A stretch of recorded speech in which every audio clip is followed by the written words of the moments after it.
Sir, I have myself full confidence that he will do their duty. If not,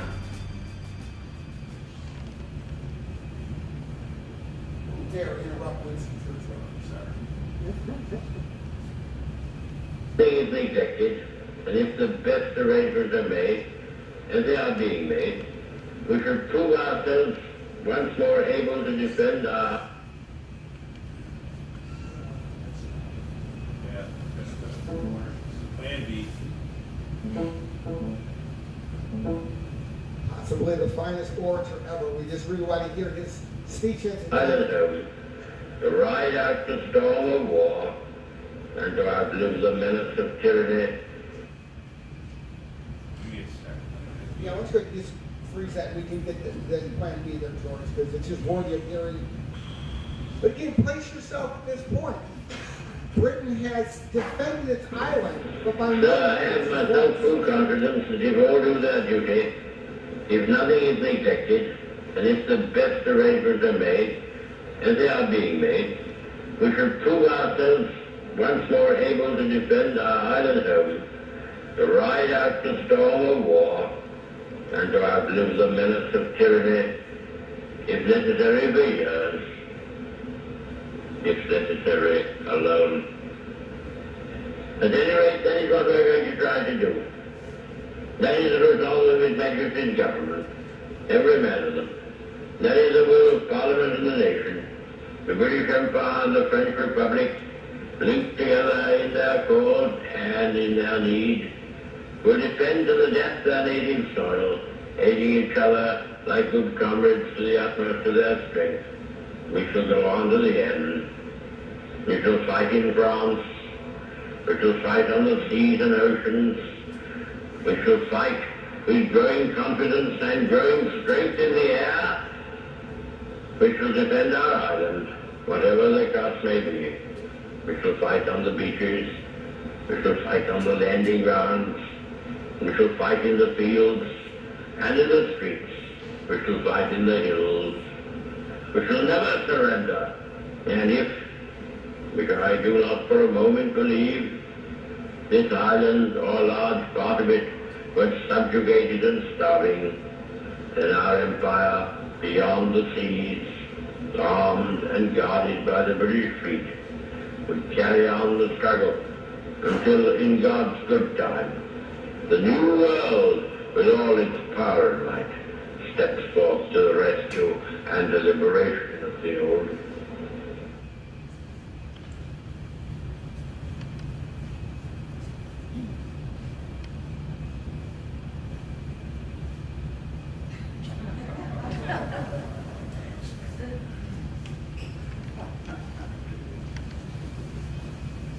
So here we are in September, October of 1940. Virtually the entire European continent is controlled by the German army.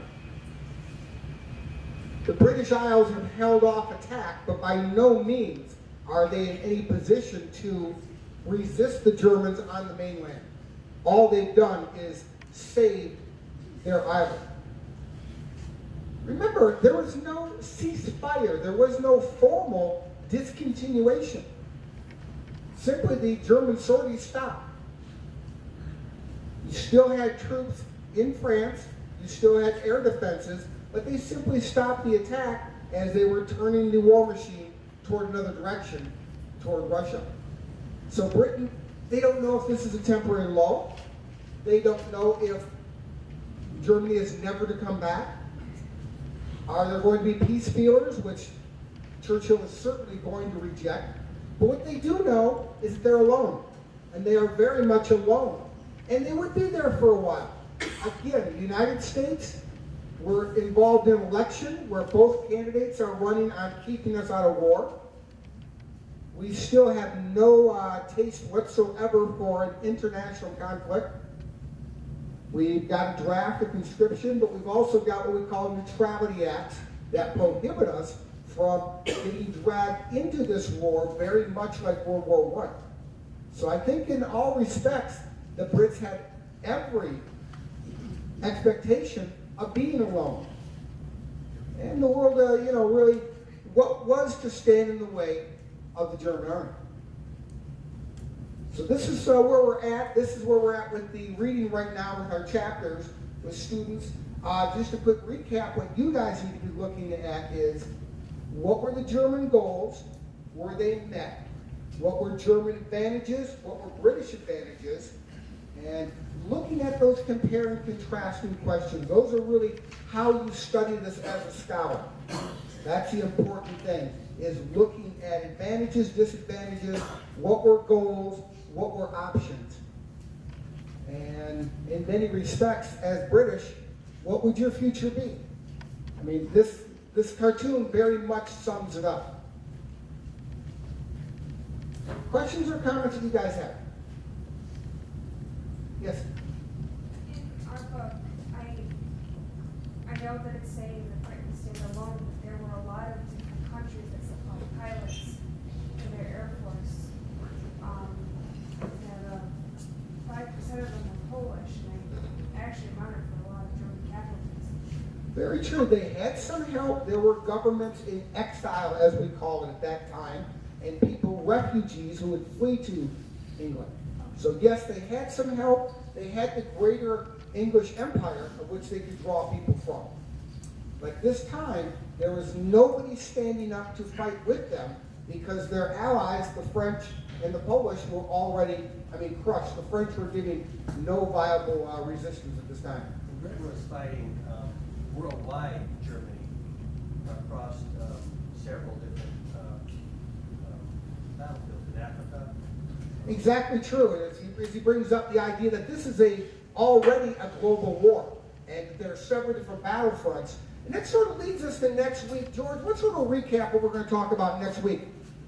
We're going to look at three issues next week. One is if the war was to end today, at this point, what would be the outcome? That's first of all consolidating Hitler's gains. Why couldn't he do it? Why didn't he just stop? Why did he persist in pushing into Hungary, Romania, Bulgaria? And then we're going to look at the wild card next week, the Balkans. Or as I put my subtitle, Men in Kilts Save Democracy. Okay? Because if it wasn't for the Greek and Yugoslav resistance, which collectively held off the Italians and the Germans for the longest, if you add everybody else's efforts to that point up, that didn't equal the Greeks.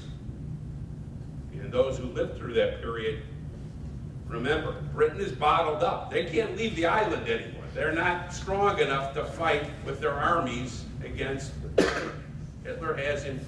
He's pretty much free to roam throughout Europe.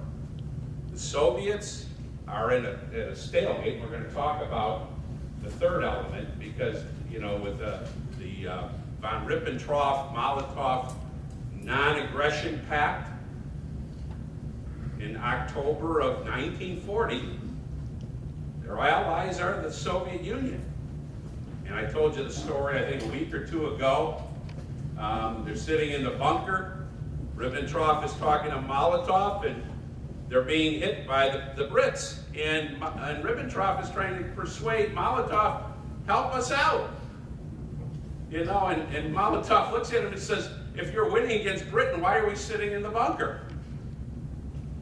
And he's not convinced that the Nazis are pure. So we're going to talk about that as well. And we're going to find out a little bit more about Tito and the partisan resistance. That's what I was trying to say. Tito was the only man capable of holding those nations together. Well, the joke As soon as he was dead, everything fell apart. well, the joke was obviously as Tito was lying on his deathbed at 80 plus years old, they probably had the life support system going overtime because he was the only uniting factor. And why that all fell apart, we'll explore some of that, but we won't get too deep into that because really that's a post-World War II topic. But what is interesting is the Balkans paid an extraordinary price for screwing up Mussolini and his aggression. And we'll talk a little bit about Mussolini and how Hitler viewed him as the Anti-Catholic Church. well, Had a lot to do with the Balkans. well, we'll look at Mussolini and his aggression and how he was really viewed by Hitler as the senior partner. Mussolini was respected by Hitler. Hitler wanted to be like Mussolini. Except that Mussolini, by 1939, 1940, he's feeling his style cramped. And he feels that he has to jump in the game and get territories and be aggressive, and he's not going to get any consolidated gains if he doesn't get involved. And he looks at Albania, Yugoslavia, and Greece as an easy pickover. And we'll talk about the famous one-word response that resonated around the world next week.